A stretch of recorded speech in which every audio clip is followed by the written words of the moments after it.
I'm going to be going through a little bit of presentation here. I want to say big thanks to all of you guys for coming. This is a really amazing event. We're really happy that the Australian EVE community is coming together and running things like this. Big thanks to RD and to all of the other people involved with organizing it. This is really spectacular. I'm really glad that I was able to come in and Skype with you guys last year and that I'm able to be here now. We've got some more devs that will be Skyping in tomorrow morning, and I'm sure this is the kind of event that we really wanted to support even more and more over the years. EVE Vegas started out with a really small group of devs going, and then last year we had like 7 or 8. It's definitely the kind of thing we want to keep supporting events like this as much as we can. So I'm going to be giving you guys a little bit of a talk today with the goal of going through the process that we go through when we are introducing new ships to the game. Just give you guys a little bit of a glimpse behind the scenes, what we are doing when we add new ships to the game, the kind of process we go through, the way we review it. I'm also going to be, at the end of the presentation, giving you guys a very special world exclusive. We're going to be showing off a new ship that we will be introducing early next year, and this will be the first place where people get to see the actual artwork for that and the whole model. So.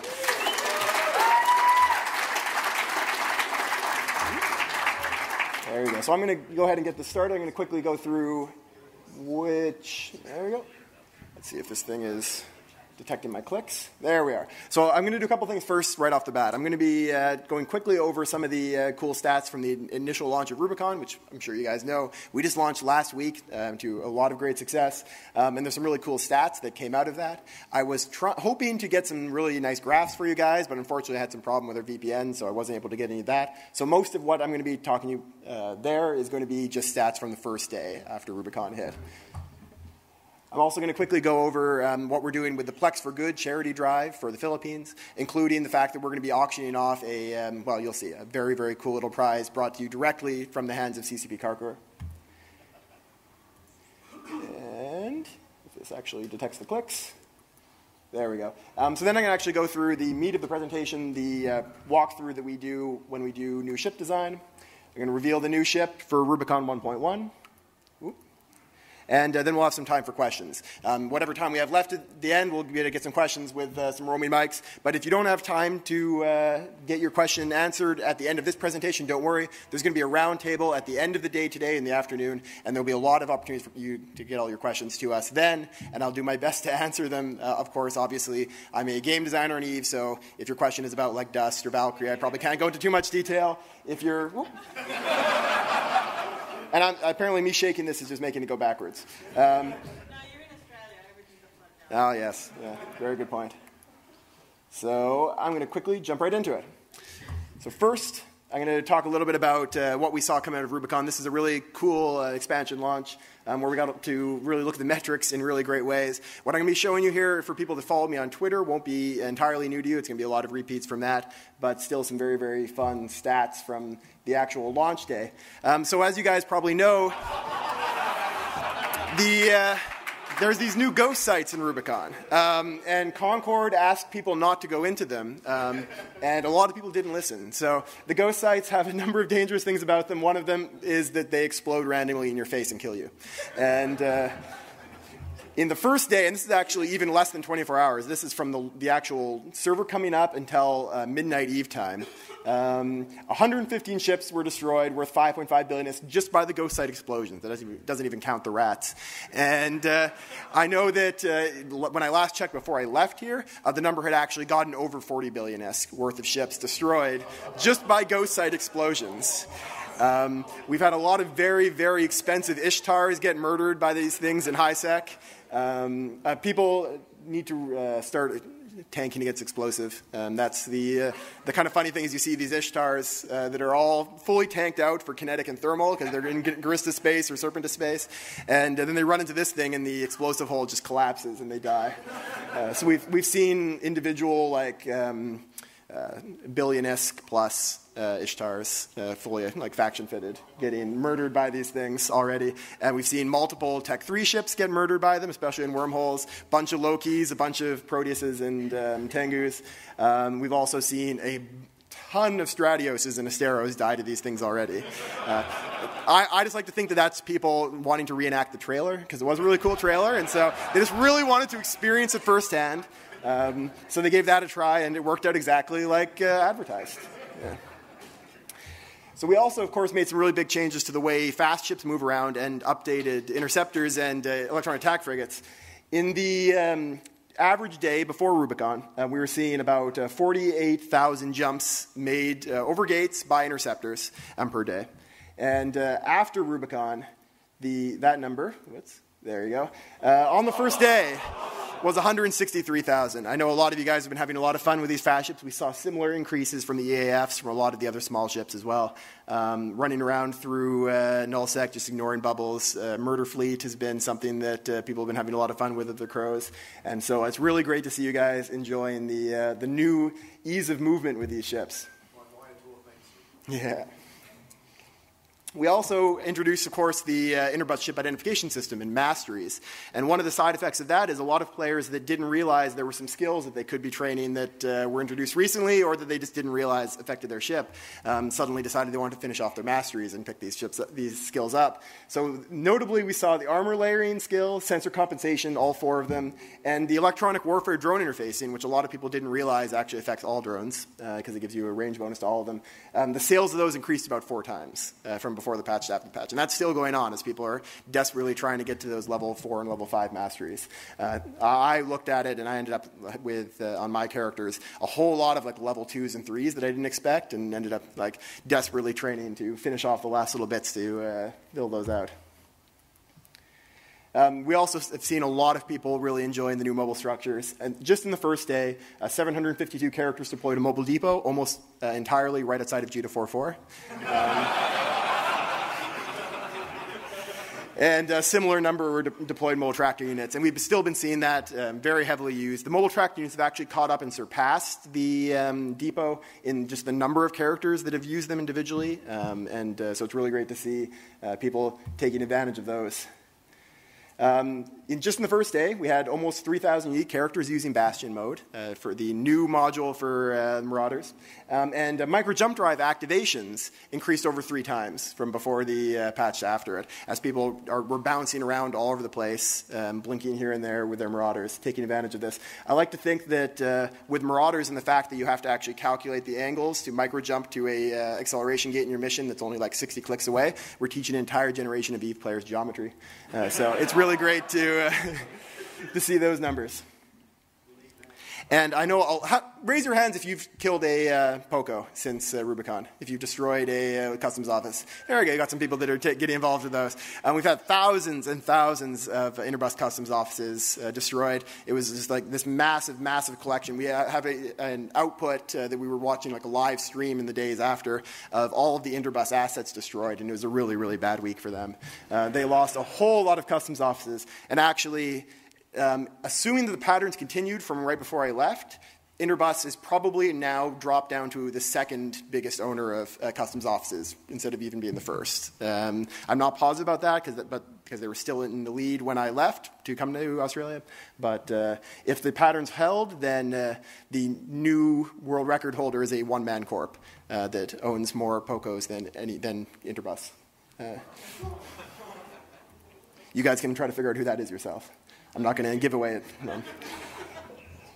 And we also, of course, saw a lot of people taking advantage of the new Sisters of Eve ships. I tweeted right after that in the first day, 100 times more SoE ships were bought from high-sec than from 0.0. People were taking advantage of the cheap ones in 0.0, but of course the vast majority of people were grinding themselves out in high-sec. Amusingly, right after we announced the SoE ships, for the 3 or 4 weekends after that, Sisters of Eve, just as the one corp, they actually gave out more LP than the entirety of the Ammar or Minmatar empires. Like all corps in those empires combined were giving out less total LP during those weekends than the Sisters of Eve specifically. And that was back when there was still only 1 level 4 agent. So that was basically just everyone in Osmond. If you guys experienced that, you probably remember the tie-dye you're getting there. A nice little tidbit, a little bit of 0.0 brought to high-sec for you. So I'm going to... There we go. So now I'm going to quickly talk about... go forward. There we are. About our Plex for Good charity drive. I know a lot of you guys are familiar with this. We've got a couple of dev blogs that have already come out on it.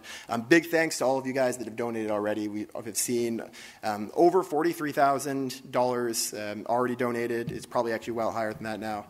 And we're expecting a huge, huge amount of money being given to the Red Cross from this. So this is a campaign where players can donate Plex directly to CCP. And then the money is all going to the Icelandic Red Cross. And that money will then be used to provide relief for the victims of Typhoon Haiyan in the Philippines.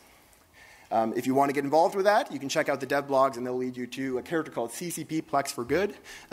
Make sure that it's a member of the CCP Corporation and Alliance. If anyone does try to scam this, we ban them, and then ban them really, really hard, and then ban them again.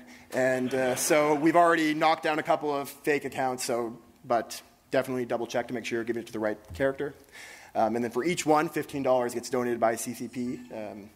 And we're going to be doing a big live stream next Saturday. There's been a dev blog already about that. What I actually wanted to get you guys thinking about, you guys can talk to me about it a bit later at the pub crawl tonight. We're doing a whole bunch of pledges amongst CCPers, trying to get more donations during this live stream. People are going to be doing things. CCP Dolan will be getting hit by a paintball for every $2,000 donated. It's going to be a very painful day for him. We have a couple CCPers getting tattoos. We have a couple CCPers shaving their head if we reach certain stretch goals.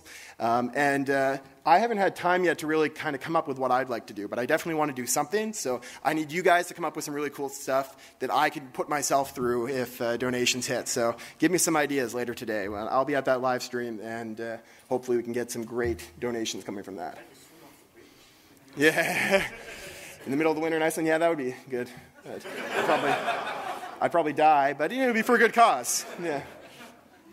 One other thing to keep in mind, if you do want to donate real-life money as well, then during the live stream, we're actually also going to have PayPal donations available to the Icelandic Red Cross, and that'll also get counted towards those totals. So you can donate there, and that'll put money directly towards CCP Dolan getting hit by paintballs. And that way you don't have to pay the taxes and stuff that you pay when you buy a Plex if you want to go directly from cash. Also worth noting that a player called Amar Citizen 155 has done a donation he's doing through Kriba, where he is donating 1 trillion ISK, and that is going to get matched by players. So as players donate, he will match their donations to Kriba to then buy Plex and donate it to the Plex for Good up to 1 trillion ISK. So hopefully 2 trillion ISK is going to come out of that. So definitely keep an eye on that. There's a thread on the forums by Kriba, and he's tweeted about it and all that. So if you want to donate directly with Plex, then that is, or with ISK, then that's a great way to do it. So now I'm going to get directly to, if this actually goes forward. There you go. Yeah, so one more thing we are going to be doing at this event right here is CCP Karkar, the People's Champion, one of our great UI programmers, has hand-knit an Icelandic wool hat. And that is, you see it right there, it's Garista's logo all over it. It is an adorable hat, it's really great, and that I have with me. I brought it down for her to this event, to Australia, and we're going to be doing an auction for that for Plex, and all the Plex going to Plex for Good. So if you want to get your hands on a CCP Karkar original, then this is your opportunity to do so. So now I'm going to go through the actual meat of my presentation. The idea behind this presentation was to give people a little bit of a glimpse behind the scenes of the process we go through when we're introducing new ships to the game. It's something we've been doing quite a bit recently. We didn't, it was a pretty occasional thing before maybe about 1.5 years ago, but since then we've picked up the pace a lot. This is the process that's followed by our ship design team. Primarily, the ship design work is split between CCP Aturbium, CCP Rise, and myself. Over the past year, we've done a lot to try to codify this process and get it all down on paper, partially so that as more people get added to the team, that they can easily get up to speed with the way we do things, and also to provide us great sets of checklists so that we make sure we're not missing anything as we're doing designs. It's actually a very similar process to how we rebalance ships, but there's some differences in the way we are introducing a new ship compared to an existing ship and changing it. And one thing to keep in mind is that every ship we release is unique and has to be looked at differently, but these are basically just a whole set of guidelines that we follow. And this whole process from start to finish, you'll see the flow chart over on the side there, and I'll be going through each of the steps. It usually takes about 6 to 8 months. So it's one of those things where we get the initial designs done, we send it off to art to do some of the artwork and concepting, and then it bounces back to us. And the whole process is actually quite a long lead time. So right now we're already well into our work for ship designing for the summer expansion of next year. That's something that the art teams are already hard at work, making some really cool stuff. And I'm going to be giving you guys some hints about what's coming, some very cryptic hints about what's coming in the summer at the end of the presentation as well. So quickly, I want to go over why we add new ships to the game. It's something that we have actually had that question come up a couple of times from players asking, like, what's the value we're doing by adding these new ships? It's adding complexity to the game. It's work that we could be spending on other types of features. But ship adding, I think, adds a lot of really valuable things to the game. It adds new tactics for players to discover. Every time we rebalance a ship or we add a ship, it allows the smartest players to show off their smarts by being the first people to take advantage of new tactics. And then everyone else starts copying them before too long. But as long as we're continuously changing things, it allows the best, smartest players to rise to the top and really show off what they can do. It keeps combat fresh, adding depth to the way people fight, both NPCs and other players. Gives players new goals to strive for, new things to train for, new things to collect. It also supports the themes of our expansions and events, both in the lore and in the mechanical themes. And it's a really big part of it is it stimulates the in-game economy. When you add a new ship to the game, it's not only providing gameplay for people flying that ship, but also for all the industrials building the ship, for all the people mining the materials that go into it. Because EVE is such an interconnected economy, that allows essentially one ship to provide gameplay for a whole bunch of different people, but more than just the person that's flying it. So I'm going to just kind of give you a quick overview of the ships that we have introduced since this process basically was introduced, that we started doing this kind of process. This is work that we've done basically since the Retribution expansion at the end of last year. Since then, we've added the Venture, obviously a really, really popular mining ship. We've also added a new set of destroyers that, there you go, that added one destroyer for each race. We've added a set of pirate rookie ships. It's a little bit dark picture, but that's the Echo, the Angel pirate rookie ship that's given out for the FanFest prizes and also for certain player events. We've got the Gnosis, which was given out for our 10-year anniversary, and also in the Collector's Edition. And then in Odyssey, we introduced 4 new Navy battlecruisers. And then in Rubicon, we introduced the Stratios and the Astero, the new Sisters of Eve ships that a lot of you guys have been enjoying in the past week. So the first step when we're introducing a new ship is we go through stuff we have in the idea backlog. We, the 3 of us ship designers, we spend a lot of time chatting about different ideas we have, different ideas we collect, get them written down, and the idea is we pull together this list of ships, of concepts, that we can then pull into any individual expansion. And at any one time, that's got like 30-something ideas on it, some of them better than others. Some of them are filling holes in patterns. So for instance, with pirate ships, it's combinations of 2 races, obviously. And one of the great things that we were able to do with the Sisters of Eve ships is introduce a new pirate race that spans the MR and Galente races, which we never had before, which actually only leaves one more race combination that we don't have yet, which is Mimitar Caldari. And I'm sure we'll eventually add something to fill that, because we would definitely like to fill that pattern all the way out. And also areas where we have things like, and with the battle cruisers, we added new faction variations where there weren't before. When we have, in those cases, those are situations where we pick ships, we see basically holes in the game, and we try to fill them up. We also do a lot of, basically the designs can be split between top-down and bottom-up design. For those of you guys that follow Magic the Gathering, this is a terminology they use quite a bit for their designs, and we've borrowed it a bit. A top-down design is a design that comes from the lore first, from the flavor first. So when you talk about something like the Navy battlecruisers, we decided we wanted to add Navy battlecruisers first, and then we went to the actual mechanics of it afterwards. On the other hand, a bottom-up design is where we have the mechanic that we want first. We initially look at that, like the Venture, for instance, where we knew we wanted a mining frigate for new players, and then we actually move backwards from there to the lore and the flavor of it. A lot of our ideas are coming from forums, from the features and ideas section especially. Big thanks to all of you guys that help us out there by providing great ideas.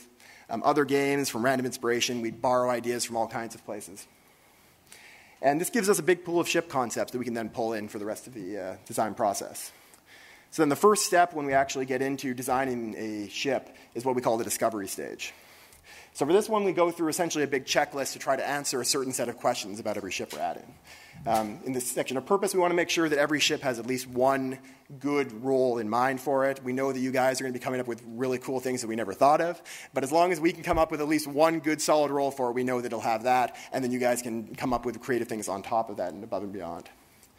We try to make sure that that role is desirable and appealing. We don't want ships that are, even if they're powerful, that are boring to fly. We know that if you give someone a tool that's powerful but not fun, they'll do it and then hate themselves and hate you. So what we'd rather have is ships that are both useful and also fun to fly. And that's a really key thing to keep in mind. And we always want to make sure that there's strengths and drawbacks to individual ships that give players interesting choices to make. With the example of the Stratios and the Astero, one drawback, for instance, that gives a very interesting decision behind it is that it doesn't have any bonus to the lock delay after decloaking. So unlike, say, a stealth bomber, which can do it instantly, a covert ops, which can do it quite quickly, or a Tech 3, these have the ability to tank pretty well and cloak, but then they can't lock immediately after cloaking. So we actually are providing players the opportunity to work around that downside and create interesting gameplay there. There you go. So then the second section is backstory and lore. We're always trying to keep the name, look, and fiction in mind as we're designing a ship to make it fit into the game world, feel like a seamless part of it. We try to connect each ship we do to the expansion themes and goals, to what's coming in the rest of the game at the time. And we want to make sure also that they follow high-level racial patterns, that it makes sense that Amar ships have certain things about them and Kaldari ships have certain things about them. And whenever we break those kind of patterns, we always want to make sure that we have a good reason to it. We don't want to be doing that with no good reason. There's a term, verisimilitude, which basically means how, when fiction feels real, it has good verisimilitude. When you have fiction that is close enough to real life that it gets a kind of internal consistency and the easy suspension of disbelief, that's always what we're working towards with this. Whenever we do things like make a ship that is just kind of far outside of what you'd expect from that race or that faction, if the ship just doesn't fit existing patterns, then it can break people out of their suspension of disbelief. And so we always want to make sure that we're keeping things internally consistent. It makes it a lot easier to basically follow along with. We also then look at accessibility, which kind of has two sides of it. It's how you get into the ship and how you use the ship. Obviously, there's in a lot of ways ships can be easier or harder to get into and use, but easier and harder isn't necessarily better or worse. So we don't want to make every ship super easy to get into and super low barrier of entry. We want to have a good spread of ships of all different types. Again, me waving this thing around is going backwards. There you go. So we look at things like skill point entry level, the average train time required for it. We want to make sure that some ships require more to train, some less. That we have a good split there. Purchase and build price, and then replacement cost, which can be different. For instance, replacement cost of like a Megathron isn't actually as high as a Tech 3 ship, partly because of the build cost, but also partly because of insurance. So the actual replacement cost has a lot of aspects to it. And then how forgiving the ship is to use. Some ships are much more tricky to fly. Often frigates require a lot of player skill, while larger ships like a Drake is a little bit easier to use. And so we want to have a good spread of ships, some that are a bit easier for players to use, some that require more mastery, basically, on the player level. And then we also want to be looking at the target audience. Who is this ship for? So the type of activity or feature the ship is really good at, what type of player is attracted to it, and the personas and gameplay styles that we're trying to, basically the buttons we're trying to hit with them. So once we go through this stage, we then go into the first review process. There's a lot of review levels that we do along this. We're always trying to get feedback. In this case, for the early reviews are pretty much all internal. We go first with the ship design team, and then to the lead game designer, who's now CCP Scarpia, and then to the whole design department and get levels of feedback there and tweaks as needed. And then we do a review with art and hand off to the concept artists, who then make the really cool stuff that you guys have seen, for instance, the SoE ships. Really amazing looking ships. The next stage is concepting, which by this point the art is generally close to finished. And we work out things like the details, bonuses, and attributes. And at this point, we can start doing external reviews. So this is the really meaty part of the review process. This is where we're getting the feedback from the CSM first, then the public forums, and the public test server. And this is the point where we get you guys involved with it. And there's no way that we'd be able to be designing ships the way we do if it wasn't for the help of all of you guys, the entire EVE community. The amount of feedback you guys give is really great. It's a huge help to us. And I definitely want to keep encouraging you guys to keep giving us feedback, even if it's negative feedback, even if it's something you don't like. As long as you give good reasons behind it, it's always something we really appreciate. And then the actual review process of this, We first do internal reviews using, we actually export into PyFA and then play around with the fittings there. We play on internal test servers and do some play tests with that, continue discussion internally. We give to the CSM because of the fact that they have the NDA. We're able to give them earlier access than everyone else, and they provide us some really great feedback, fresh eyes. And then we go to the public forums. And here's where we get the really big thread knots, the really big rage, wide-ranging criticism, a lot of feedback that's extremely helpful, and we really thank you guys for that, a lot of feedback that's less than helpful, and that's kind of part of the process. We just kind of work with that. But it's a huge, huge part of what we're doing. And then we go to the public test server. We try to get that out as early as possible. We get better hands-on feedback, so often the public forum feedback is even better after we hit the test server. And then we also do internal metrics tracking. So whenever you play on Sissy, we actually keep track of everything you're doing and watch your every move with the computer. And then we can use that to get some ideas of what you guys are doing with it, what types of fittings you guys are using, how often you're dying with the ships, how often you're killing stuff with the ships, and just all the kind of activities that you're doing with them. And we can also gauge kind of public interest, how many people are trying them out. And that's a really, really helpful process. And at this point, virtually every ship, you guys, of course, know this if you follow along in the forums, virtually every ship and every design goes through huge changes at this stage, even from the point that it hits the public test server, the public forums. You guys always are giving us stuff that makes us realize mistakes that we made, that we missed, and making the design better. And this is the kind of thing that really makes our design so much better than it would have been otherwise. And then finally, we come to deployment. We do an internal QA pass. We do the deployment onto Tranquility. And this really isn't the end of the process. This is just another stage, because at this point, we do more metrics tracking.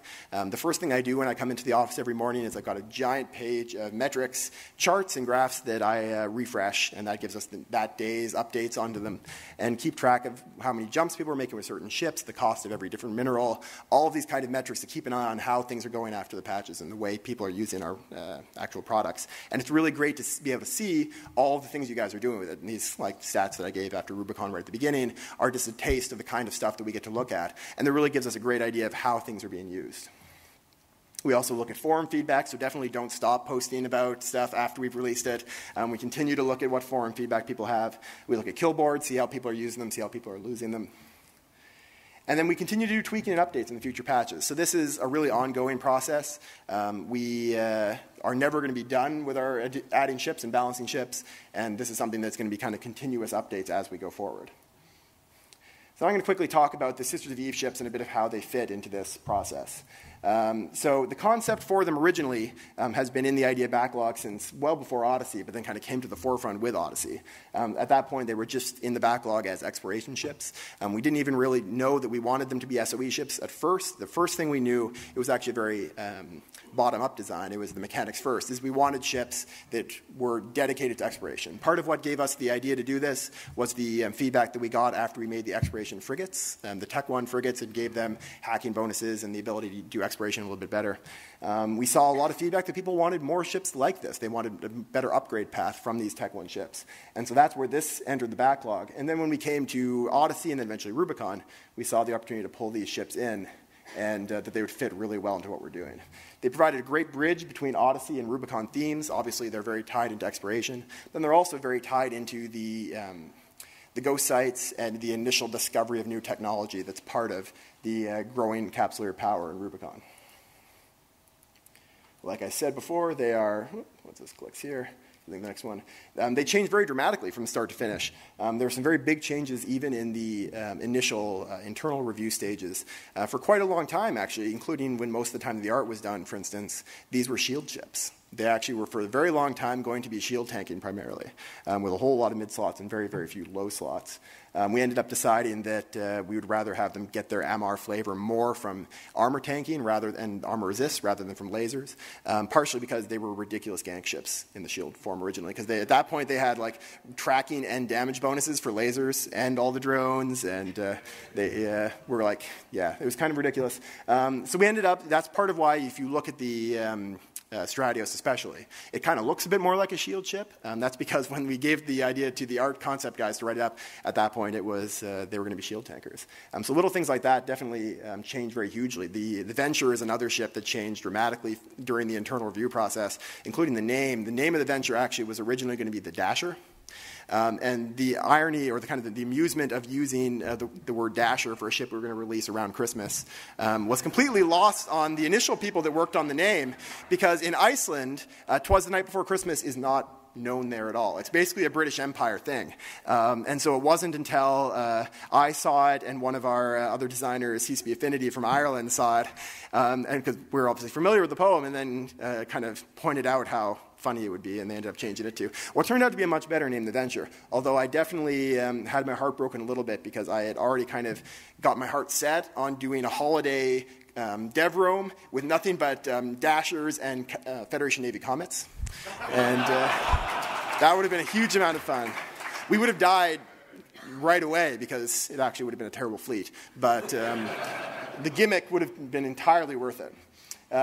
With the Sisters of Eve ships, obviously you guys know there's very heavy storyline connection.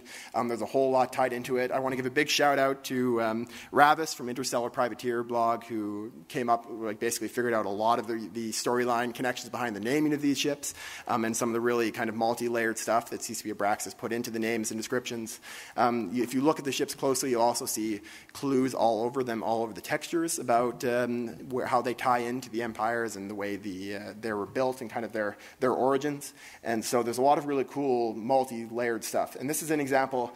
This is probably the biggest integration to storyline that we've ever done with the new ship. We would definitely want to keep that up. It's something that worked out very well here. We use it as a bit of a test case for how much we can tie in storyline to our new ship's designs. And we've been very, very happy with this so far.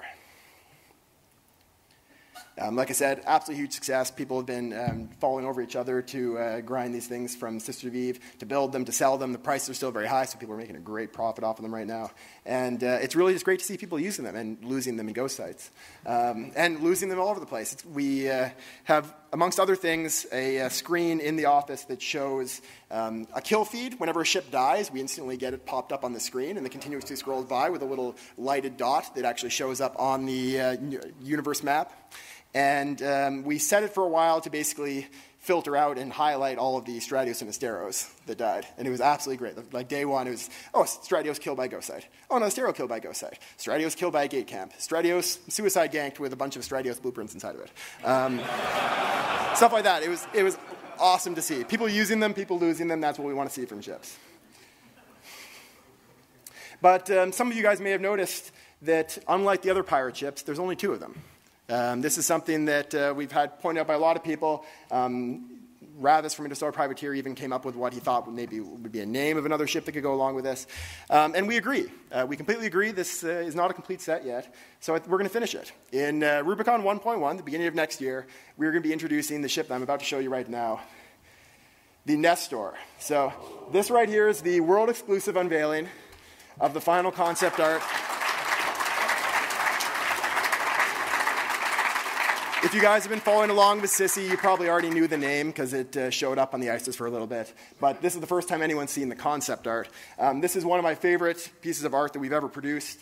One of the things that's really cool about it is it's actually by far the highest poly model that we've ever introduced into Eve. The art guys have a budget. They're not supposed to go over a certain amount of polygons, and they just decided to blow through it for this one and go nuts. It even includes, you'll see down at the bottom there, we're going to actually put this all up on social media a little bit after this so the rest of the world can see it, and you guys can also see the high-def version of the picture. But down in the bottom corner there's a shuttle bay with an actual shuttle in it. And that's in the model. It's a full 3D model of a shuttle, like inside the shuttle bay on the bottom side of the ship for escape. Because, the Sisters of Eve, they're going to be the kind of people that want to make sure that everyone survives if the ship dies. They're going to all get off alive. And so they built a shuttle right into that. It's got medical bays. It's got the sensor systems. It's going to be a really, really cool looking ship, and it's also going to be a really cool ship to fly. I'm not going to give all the details about the actual stats and the bonuses of it. I'm saving that for CCP Rise's dev post, which will be coming up fairly soon.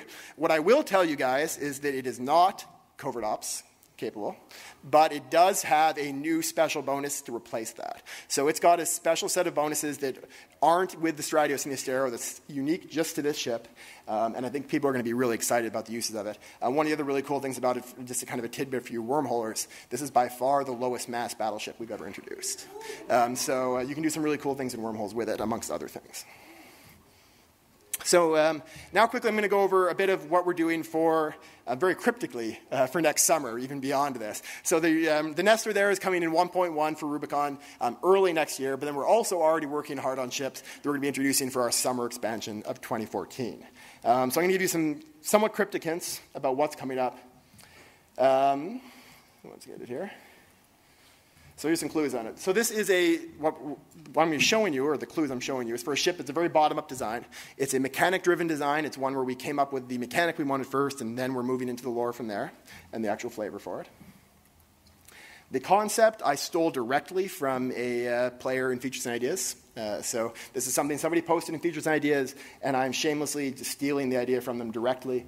So we're going to probably credit them in the actual dev blog for it, but it was a really great idea, and I really loved what the post they made. The mechanics are very heavily tied into the focus of the expansion, which I can't tell you about yet, but just to tease you a bit. And then here's your last clue. What this means, I'm not going to give you anything more than the image itself, but this is your last little clue about the way we're internally talking about this ship at the office. So go nuts in speculation. So now I've got some time for questions. Well, it depends on how much time I got here.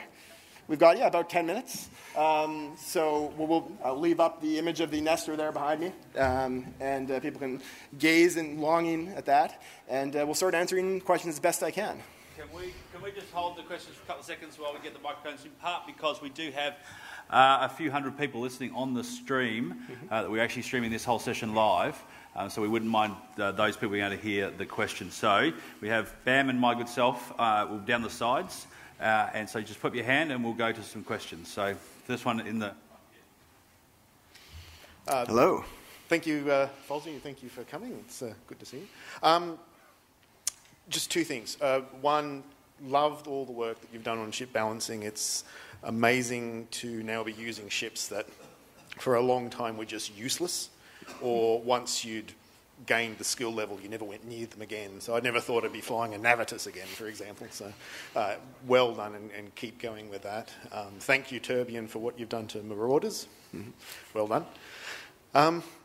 This is going to be a very broad question because I know you won't be able to give details, but when Seagull was talking about her future vision for Eve, and the idea that we'd be able to colonise space. Is this something that would be within the realm of a relatively small corps, say about 10 or so dedicated Eve players to be able to own this kind of new upcoming space in the next few years? Or is it going to be solely the realm of the large alliances like CFC and N3? If it's not available to smaller groups of players, then we haven't done our job right. That's definitely a big part of the plan. The concept of colonization, the space colonization, as Seagull talks about it for this future vision, is a very broad concept and involves things like, beyond just sovereignty over whole systems, individual control over individual parts of space, so even just on a grid level. And actually, we look at the mobile structures that we introduced in Rubicon as a real step forward for colonization. They're actually in our backlog under the space colonization header. So that's the kind of thing we're looking at, even very small scale, where I have some control because I've got some stuff here on this one safe spot near this one moon, near this one planet. This is kind of a place that I have some extra control over because no one can drop a sign within 100 kilometers, and I can refit here, and all these little cool things you can do. As we keep introducing more things like that, we want to be able to allow people to not just control whole star systems and constellations and regions, which is great, but also to be able to have special control over small areas. So even within that, somebody this is my grid, basically, within the larger system. And so we want to allow even individual pilots and also small groups to be able to have lots of different levels of control. Thank you very much. Thank you. I was just wanting to know, since you guys have introduced the 25% reduction in clone costs, have you guys got any stats on how much uptake there's been of that now for PvP of older players who've got very large skills that they've got to buy expensive clones for? Has that made an impact, or are you guys looking to take further costs off that? Yeah, we're definitely continuing to look at that. For clone costs, we mentioned before, and I think sure that's why the question came from, that we're going to be looking at stats afterwards, and we have been, and we did see uptakes in like increases in PvP activity. It's a bit hard to tell how much of that comes from the clone costs and how much of it is coming from other things. So part of what we're doing is then comparing things like the period after this expansion to periods after other expansions, and looking at the kind of ratios of how many people are PvPing at different skill point levels. So that's something that we're not going to really have conclusive data for a little bit, but it is something we're keeping an eye on and we're pretty happy with so far. And what I think we're really keen to do someday, although we obviously don't have any like specific timelines we can give, is to, beyond just reducing cost, add some extra gameplay to the kind of the whole clone system. As it is right now, there isn't really a choice involved. We really like to give players good choices, interesting choices, and instead of it being a choice, right now it's just, did I press the button or did I forget to press the button? No one ever wants to go out and put themselves at risk without updating their clone. It's just never worthwhile. So there's not actually any good gameplay being given there. So what we'd like to see, beyond just reducing the cost, is an actual set of choices. Maybe the ability to get clones that give you certain other bonuses, or clones that players can produce that do other cool stuff. That's the kind of thing we'd love to move forward in the future. It's still not something we can give like timelines on, but that's where we'd like to see the design going in. Thank you. Hey, Fozzie. Hi. 2 questions to start with. First one, downtime. It's smack bang in the middle. Yep. So, obviously we knew... I did warn him that this was going to come up, guys. Oh, yeah, we knew it was going to Funny, I got a little bit of an issue myself with that, but go, Fozzie. Yeah, so obviously we knew this was going to be a question that comes up a lot for you guys. It's not something that I work on directly, so like it's a server issue, but it's something where our goal is definitely to eliminate downtime eventually. We're continuing to shrink it. We're continuing to make it shorter and shorter. Obviously, patch days notwithstanding, like we had last week, but it is getting, every chance we get when we redo a feature, we try to actually pull it out of downtime. So when we redid the ice seeding system, we actually pulled that so it's no longer needed for any time in downtime, things like that. We've already sped up the market loading in downtime by quite a lot in the last year. So that's been shortening it a lot. And eventually, once we pull the last thing out of the downtime requirements, which will probably be outposts, because they're a gigantic pain in the ass. But once we pull all that out of downtime, then we can actually finally get rid of it once and for all. So that's the someday we'd like to do. Obviously, how hard that's going to be is a question more for the programmers than for me, but that's definitely our goal. In the short term, would it be possible to maybe move downtime back about 2 hours? Yeah. Yeah. So that's something, I won't rule it out, but obviously there's a bunch of things involved with it, including we need people at the office during downtime to get some work done, including people at the office both in Reykjavik and in Shanghai, because it's also the downtime for dust. So there's a lot of kind of time zone considerations there. But yeah, it's something that I definitely won't rule out. One of the things we've kind of been interested in hearing from you guys is if it was to be moved, which direction would you like it to be moved? Obviously with no promises behind it, but that's something that the kind of thing that we would like to kind of hear more feedback about, just in case we ever get an opportunity to. So I'll be talking to you guys at things like the roundtable and at the pub crawl. I'm sure you guys are going to give me a whole bunch of ideas on that and a lot of feedback. Cool. Second question. The Stratios originally was posted on the forums as having a full drone bay. That is Yes. 5 heavies or 5 sentries. That was reduced to 4 before it was put onto the test server. Why? So we do updates to the design based on feedback at every kind of step along the process. We do them internally before we even get out to the CSM. We do them after CSM feedback. We do them after the forum feedback. We do them after the public test servers. In this case, it was an issue that came up, and basically it was acknowledged that the players who were pointing out that this is too powerful were correct and that we had been wrong with our initial design before we even got it. We realized that that was the case pretty convincingly before we got it out on the test server. So we always look to continue making changes after each step, but we don't necessarily need to wait until the last step before we make changes. We want to make them as early as possible so we can get as much feedback. Lastly, I'd just like to thank you for letting us Wormholes refit subsystems in space. Oh, you're very welcome. Yeah, that's something that we've been very excited to want to do for a long time, and CCP Tuxford basically had been poking at that problem for months and months and months, trying to find different workarounds, and we had one workaround that we tried to put into Odyssey, but then that failed, and then the solution ended up being an entirely different solution.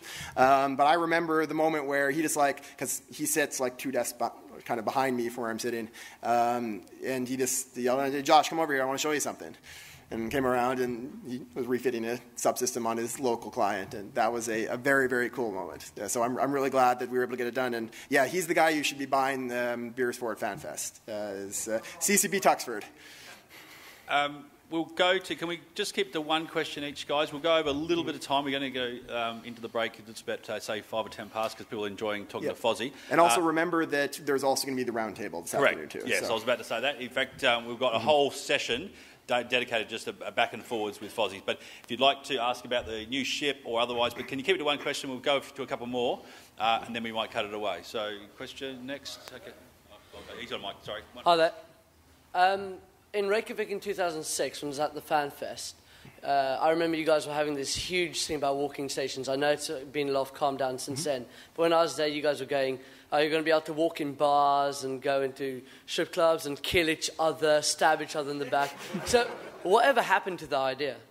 Basically, well, there was a bunch of riots. So what happened was we recognized that the path we'd been going on had been splitting our focus too much, that we had been trying to juggle too many things at once with the EVE project. We were trying to put a lot of resources into walking in stations, and it was taking so much that we weren't getting enough work done for the actual core gameplay of the game. And so the decision was made, and I think it was the correct decision, to refocus on the actual core spaceship gameplay. And that doesn't mean that we won't ever come back to walking in stations either. But for now, our focus is very strongly on the vision that Seagull has laid forward, giving people more control in space, giving people new areas to explore, giving people the ability to build epic projects together. And that's going to be focused very much on space. But it definitely is something that in the future we may return to more walking in stations gameplay, because I think there's a lot of great opportunities there. I remember I was a player back then too when that came out, and I had this dream. I really wanted to own a poker bar and just have that and stick it in Amamaki or Tama or somewhere, and it'd be great. And so I'd still love to do that someday. It's something I think it would be great if we could do, but right now we're very focused on making the best spaceship game possible. Say something, yeah? Hello again, Fozzie. Hello. I remember a couple of patches ago there was a change to, for example, Amar Battleship used to give 5% bonuses to resistances on the batten, and it was dropped to 4%. And during that patch, or in a patch after, the armor comp and shield compensation skills were changed. So the armor compensation skills now give bonuses to passive and active EANMs, or whatever they are, whereas shield now only gives a bonus to passive modules, not invuln fields. So both of them only affect passive modules now. They don't. So what they used to have was a bonus that only worked on active modules when the active module wasn't active, when it wasn't turned on, which was a ridiculously weird bonus. So that's what the old bonus was. It didn't actually used to affect your invuln when your invuln was turned on. It only gave you a smaller bonus than the invuln had when it was turned on when it was turned off. So basically we looked at that bonus and we were like, you know what? We have no idea why that was added.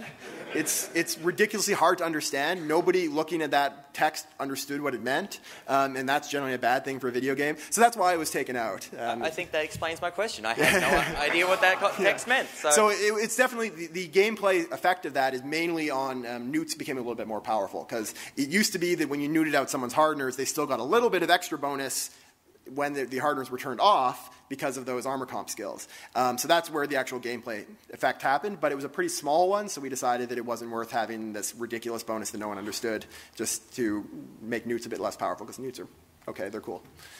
Thanks. Fozzie, when will I get to have fun in my Titan again? Well,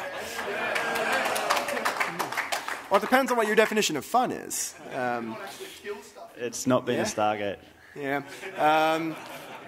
There's a lot of stuff that we want to be improving with supercaps in general. Obviously, Titans are in kind of the same place right now that ECM is, where we nerfed them and the main reason behind that was just because they were disrupting the game pretty severely in their old state. And we recognize they are definitely not as good as they should be right now. The trick is finding a way to make them good without also making them broken. There's a lot of cool stuff that we could definitely do with them. I have some kind of early plans and stuff that we're thinking about that require some changes to our back-end code to be able to work. You can possibly doing things like returning interesting AoE effects, not damage effects, but like cool stuff that you can do, like being able to project wormhole effects over an area, stuff like that. We can't do that with our current code, but CCP Veritas and has worked on some stuff that's in the pipeline. I can't say when it's going to come out because it's a big project that's going to help a lot of things, including helping that. So we definitely want to be making changes to it. Right now, we're focused pretty heavily on the subcaps, but we realize that there's a lot of work that needs to be done on Titans and Supercarriers as well. So we're definitely thinking about that, and we want to get that done. So earlier in your presentation, you were talking about the benefits of constantly changing ship design, Yep. constantly refreshing everything. Does this mean that when you get through your first pass of ship redesign and you finish Titans and things like that, are you going to go back and do frigates again? Absolutely. It may not end up being like in the same kind of pattern, like just going back to the start. We've already done things like we've already gone back and tweaked the initial frigate designs from Inferno and Retribution, and we've done second passes on a lot of them already. We're going to keep doing that. There's going to be some more second passes on ships that we've already done, even in just like the Rubicon Point release and in the summer expansion. But yes, we're going to be continuously updating ships. It's not a process that will ever see an end, which is great for my job security. Two more questions, one from the guy on the microphone. Please be aware, though, guys, we do want everybody's opportunity to have a chat with Fozzie, obviously offline and or at the round table this afternoon. So we're not trying to shut it down to you, and we wouldn't mind keeping on time schedule, though. So just two more questions, one from that gentleman at the back there and one from Stainless at the front. So my question is just on skill books. So if you look at a Titan, that's what, 55 bill, the skill book's 6, and then you look at the Dread, it's like 400 mil a skill book. What's the deal with supercaps and Supercarriers and carriers? Because like a carrier's book is $1 billion, yet a carrier is only about $1 billion, but you need the same skills to get in the supercar version. Yep. It's an interesting point. I think if we went back in time and kind of redid it from scratch, we probably would have a separate skill for supercarriers from normal carriers. Obviously, the design of them has changed so much. They used to be called motherships and all that, from when they were originally introduced, that they're kind of a whole different beast now. I doubt that we're going to change up the skill and make people train a new skill to use the supercarriers they already have, because that would be really annoying. But it is definitely an oddity that came from the sort of weird path that those ships were designed in way back in the day. And if we ever introduce a new large ship class, we would probably do it with a new skill book rather than having to tie into an old one. Yeah, one final question here. Yeah, it's pretty much just one word: sovereignty. Is it on the map? Are we going to get changes? Yep. I mean, it's something that we definitely recognize needs a lot of work, and we're making plans for that. There's a lot of things that tie into it that we're trying to kind of build towards, and you'll see we're making some really cool plans for the summer expansion that aren't going to necessarily be everything you are wanting, but that... We're definitely not going to, hit point based objectives are the worst thing ever. We're never going to add any more of those again as long as I'm working at this company. So don't worry about that. They're a terrible, terrible thing. But it's something that there's obviously a whole bunch of things that need work in the game, and that's definitely one of them. So we're going to continue working towards it. Excellent, thank you. Okay, we'd like to show a big Aussie thank you to CCP Fozzie.